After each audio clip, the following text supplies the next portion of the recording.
नमस्कार, आप देख रहे हैं रीवा दर्शन। मैं सुश्वेता बघेल आपके साथ। आइए नजर डालते हैं आज की खबरों पर विस्तार से। रीवा में एक बार फिर हुआ कोरोना का विस्फोट। रविवार को रीवा में मिले 120 संक्रमित मरीज। रविवार को कोरोना संक्रमण के तेजी से बढ़ते मरीजों की संख्या चिंता का विषय है। वहीं बढ़ते मरीजों की संख्या में प्रशासन को व स्वास्थ्य विभाग को नींद वहीं बढ़ती मरीजों की संख्या ने प्रशासन व स्वास्थ्य विभाग की नींद खराब कर रखी है। स्वास्थ्य विभाग से मिली जानकारी के मुताबिक 1517 लोगों के सैंपल लिए गए, जिसमें 120 संक्रमित मरीज पाए गए हैं। स्वास्थ्य विभाग से रविवार को आई रिपोर्ट के बाद एक बार फिर से जिले भर में हड़कंप की स्थिति निर्मित हो गई है। 2 दिनों तक कम संख्या मिलने के बाद एक बार फिर से बड़ा विस्फोट हुआ है और महज 24 घंटे के अंदर 120 संक्रमित मरीज मिले हैं, जिसमें 90 संक्रमित मरीज रीवा शहर में पाए गए हैं तथा 7 संक्रमित लोग गोविंदगढ़ में मिले हैं। 1 संक्रमित नई गढ़ी में पाया गया है, वहीं 7 संक्रमित मरीज गंगेव में भी मिले हैं। इसी तरह से 8 संक्रमित मरीज रायपुर करचुलियान में पाए गए हैं तथा 5 संक्रमित मरीज मऊगंज में मिले हैं। वहीं 2 संक्रमित मरीज सिरमौर में पाए गए हैं। इसके साथ ही यह संख्या बढ़कर 351 हो गई है। वहीं राहत की बात यह है कि 12 मरीज एक साथ स्वस्थ भी हुए हैं। यूपी से लाई जा रही अवैध धान की खेप पकड़ाई। एसपी नवनीत भसीन के निर्देशन पर हनुमाना पुलिस ने की कार्यवाही। 2 ट्रकों में लोड तकरीबन 1500 बोरी धान जब्त कर ली गई है। उत्तर प्रदेश से अवैध धान मध्य प्रदेश लाकर खपाने का एक बड़ा खेल लंबे समय से खेला जा रहा है, जिसे गंभीरता से लेते हुए पुलिस कप्तान नवनीत भसीन ने इस पर कार्यवाही शुरू कर दी है और इस अवैध कार्य को रोकने की दिशा में प्रयास शुरू किया गया, जिसका परिणाम स्वरूप कार्यवाही की गई। यह कार्यवाही पुलिस कप्तान नवनीत भसीन व अतिरिक्त पुलिस अधीक्षक शिव कुमार वर्मा, एसडीओ शैलेंद्र शर्मा के निर्देशन पर हनुमाना थाना प्रभारी शैल यादव ने की है। गत रात्रि पुलिस को गश्त के दौरान मुखबिर से सूचना प्राप्त हुई कि 2 ट्रकों में लोड कर उत्तर प्रदेश से अवैध धान मध्य प्रदेश लाई जा रही है, जिसे मध्य प्रदेश उपार्जन केंद्र में बेचा जाना था, जिसे पुलिस द्वारा बड़कुड़ा तिराहे पर पकड़ा गया, जिसमें एक ट्रक उत्तर प्रदेश का है जिसका नंबर यूपी 63AT 6271 है तथा दूसरा ट्रक रीवा जिले का है जिसका नंबर MP 17 MH 2622 है। पुलिस जांच के दौरान दोनों ट्रकों में किसी भी प्रकार के दस्तावेज नहीं पाए गए हैं, जिसके बाद दोनों ट्रकों को थाने में खड़ा कर दिया गया है तथा वैधानिक कार्यवाही के लिए खाद्य विभाग को कार्यवाही के लिए प्रतिवेदन भेजा गया है। 17 जनवरी से होगी महाविद्यालयों में ऑफलाइन परीक्षाएं। छात्रों की मांग का नहीं हुआ कोई भी असर। तीसरी लहर के बीच 17 जनवरी से पूरे प्रदेश में आयोजित होगी विश्वविद्यालयों की ऑफलाइन परीक्षाएं। NSUI व अन्य छात्रों द्वारा किए गए तमाम विरोध और आंदोलन का नहीं हुआ कोई असर। सरकार कॉलेजों में 17 जनवरी से 50% छात्रों के साथ ऑफलाइन परीक्षा कराने जा रही है। इस बात से अधिकतर छात्रों में आक्रोश भी व्याप्त है। वहीं कई छात्र ऐसे भी हैं जो कोरोना पीड़ित हैं।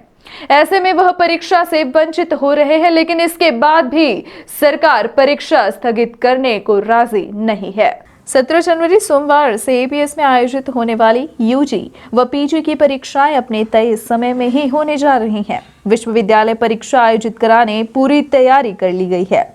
विगत दिनों NSUI ने एपीएस में आयोजित होने वाली ऑफलाइन परीक्षा का विरोध करके विश्वविद्यालय में तालाबंदी एवं उच्च शिक्षा मंत्री का पुतला दहन किया था। वहीं ऑफलाइन परीक्षा के बजाय ऑनलाइन या ओपन बुक पद्धति से परीक्षा कराने की मांग की गई थी, लेकिन विश्वविद्यालय प्रशासन NSUI की तमाम मांगों को दरकिनार कर कोरोना की तीसरी लहर के बीच 17 जनवरी से अपने तय समय पर ही परीक्षाओं को आयोजित करने के फैसले को यथावत रखा है। जी शुक्ला है और मैं विश्वविद्यालय में अध्ययनरत छात्र हूँ। रीवा विश्वविद्यालय अवधेश प्रताप सिंह विश्वविद्यालय का। जिस प्रकार से अवधेश प्रताप सिंह विश्वविद्यालय में परीक्षाएं संचालित कराई जा रही हैं और छात्रों के स्वास्थ्य के साथ खिलवाड़ किया जा रहा है, हमारे विश्वविद्यालय में जैसा कि हम बताना चाहते हैं कि यहाँ पे कुलपति जी सहित कई प्रोफेसर खुद कोरोना पॉजिटिव हैं, तो कहाँ तक ये उचित होगा कि छात्रों के स्वास्थ्य के साथ ये सुरक्षा कर पाएंगे। अगर भगवान ना करे कि छात्रों के स्वास्थ्य में कोई समस्या आती है और उनके माता पिता सहित उनका पूरा परिवार अगर कोरोना से संक्रमित होता है तो इसका जिम्मेदार कौन होगा। सबसे बड़ा प्रश्न चिन्ह ये है। और मध्य प्रदेश सरकार, उच्च शिक्षा मंत्री और माननीय मेरे जो मामा हैं बनते हैं शिवराज सिंह चौहान जी, उनसे मेरा विनम्र अनुरोध है कि परीक्षाएं कैंसिल ना की जाए। हम ये नहीं चाहते कि हमारी परीक्षाएं कैंसिल की जाए। छात्र पढ़ रहे हैं तो उनकी परीक्षाओं को जो तिथि है वो आगे बढ़ा दी जाए, या तो ऑनलाइन मोड वीडियो कॉलिंग के माध्यम से परीक्षा ली जाए, जिससे छात्र के साथ और छात्रों के स्वास्थ्य के साथ खिलवाड़ ना हो। अगर ऐसा कुछ होता है तो इसकी संपूर्ण जिम्मेदारी विश्वविद्यालय प्रशासन और हमारे मध्य प्रदेश सरकार की होगी। मैं शुभम राजपूत अवधेश प्रताप सिंह विश्वविद्यालय विधि विभाग का लास्ट ईयर का छात्र हूँ। मैं विश्वविद्यालय प्रशासन से केवल एक ही चीज़ पूछना चाहता हूँ।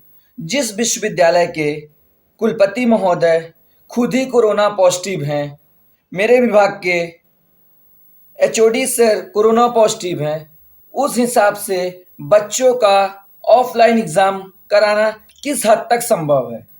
खुदा न खास्ता किसी एक बच्चे को अगर रिपोर्ट कोरोना पॉजिटिव होती है तो सभी बच्चे प्रभावित होंगे, उसकी जिम्मेदारी कौन लेगा? ये सवाल मैं बार बार पूछना चाहता हूँ। खुदा ना खास्ता अगर यही सब हुआ तो इसकी जिम्मेदारी कौन लेगा? जहाँ तक कि मुझे जानकारी मिली है, मेरे विभाग के कुछ बच्चे कोरोना पॉजिटिव एग्ज़ाम से पहले आ गए। उस स्थिति में वो एग्ज़ाम देने आए, नहीं देने आते तो बैक लगता है, वो क्या करें? इस दुविधा का कारण कौन बताएगा? बस एक ही चीज़ बार बार पूछता हूँ कि इस स्थिति में क्या विश्वविद्यालय को ऑफलाइन पेपर करवाना बच्चों की जिंदगी से ज़्यादा जरूरी है? जब जिंदगी ही ना रही तो एग्ज़ाम किस मतलब का? देना तो है एग्ज़ाम, हम नहीं चाहते कि ऑनलाइन हो एग्ज़ाम, ऑफलाइन आप कराओ, लेकिन ये जो महामारी है इसकी स्थिति सही हो जाए। मऊगंज में अनियंत्रित कार पलटी, व्यक्ति की हुई मौत, गंभीर रूप से एक घायल।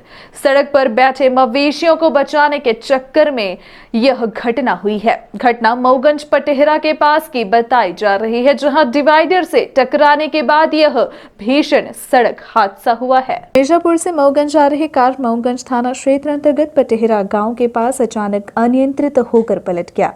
इसकी वजह सड़क पर मवेशियों का होना बताया गया है।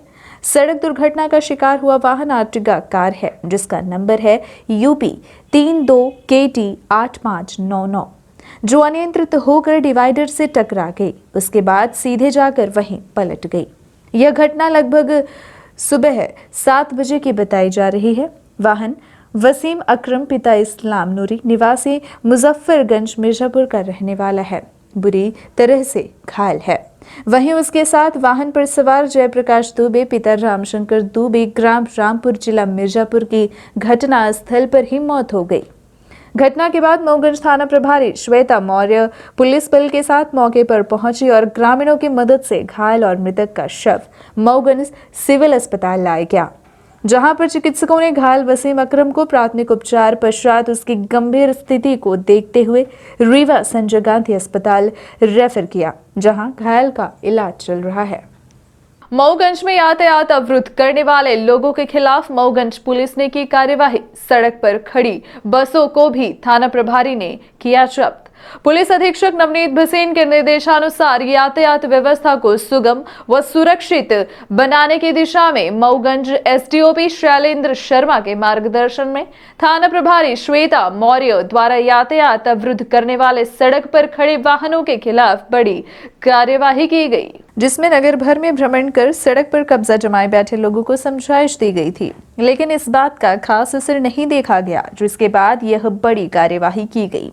इसी कड़ी में जय मां शारदा ट्रेवल्स की बस क्रमांक N4022B2586 वाहन जब्त कर पुलिस थाना लाया गया है, जिसके खिलाफ मोटर व्हीकल एक्ट के तहत कार्यवाही कर न्यायालय में पेश किया गया है।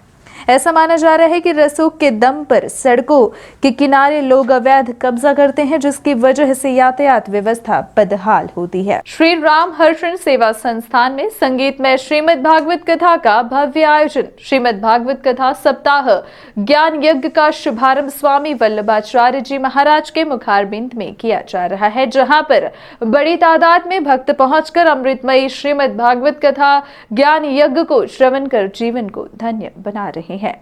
श्रीमद् भागवत कथा के 5वें दिन दिव्य कथा का वाचन हुआ, जहां पहुंचे बड़ी तादाद में भक्तों ने अमृतमयी कथा का दिव्य श्रवण करते हुए प्रभु की लीलाओं को आत्मसात किया तथा श्रीमद् भगवत कथा का मंगलवार को समापन किया जाएगा। इसी के साथ बुधवार को विशेष हवन पूजन के बाद भव्य भंडारे का आयोजन किया जाएगा।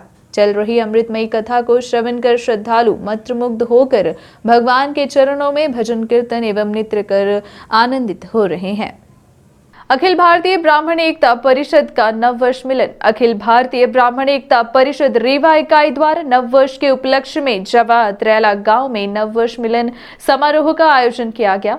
नववर्ष मिलन समारोह कार्यक्रम की शुरुआत जिला अध्यक्ष पंडित जयकृष्ण पांडे ने भगवान परशुराम जी की प्रतिमा पर दीप प्रज्वलित और पुष्प अर्पित करते हुए किया। तत्पश्चात उपस्थित सभा को संबोधित करते हुए ब्राह्मणों के हितों को लेकर चर्चा की गई और देश में हो रहे ब्राह्मणों के साथ दुर्व्यवहार पर खुलकर अपनी बात रखी गई। वहीं उपस्थित लोगों को संगठन के महत्व के बारे में बताया गया। साथ ही ज्यादा से ज्यादा लोगों से यह अपील की गई कि संगठन में जुड़कर समाज देश की सेवा करें।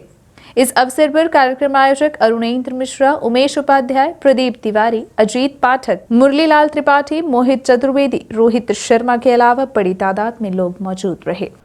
सिंधु पंचांग कैलेंडर का किया गया विमोचन। कैलेंडर का विमोचन झूलेलाल सिंधु भवन में किया गया। यह कार्यक्रम समारोह पूर्वक किया गया। कैलेंडर का विमोचन लेखराज द्वारा किया गया। यह कैलेंडर पिछले 12 वर्षों से निरंतर निकाला जा रहा है। इस कैलेंडर में राष्ट्रीय त्योहार, स्थानीय त्योहार एवं सामाजिक त्योहारों के अलावा अन्य जानकारी रहती है। हिंदू धर्म के हिसाब से कैलेंडर में त्योहारों की जानकारी लोगों को होती है।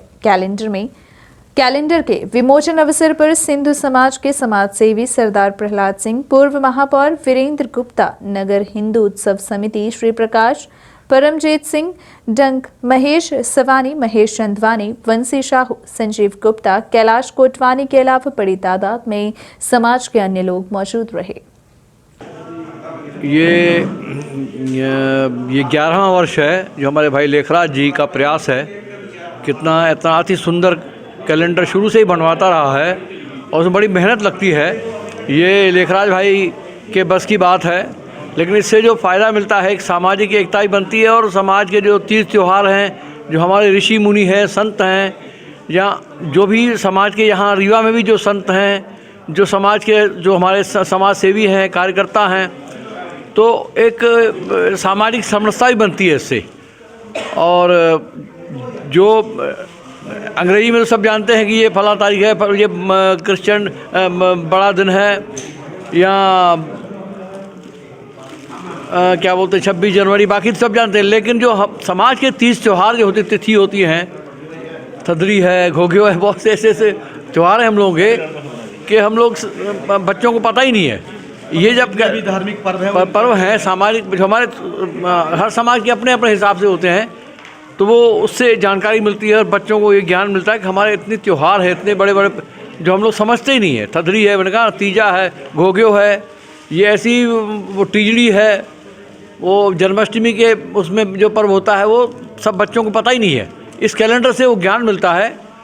और साईं झूलेलाल जयंती है, साईं कंवरराम साहब जयंती है, शहीद हेमू कालानी जयंती है, ये सब बच्चों को जानकारी मिलती है, ज्ञान भी बढ़ता है और एक परिवार में एक माहौल बनता है कि नहीं, हमारे 30 त्यौहार हैं, उसी हिसाब उसको मनाते रहें।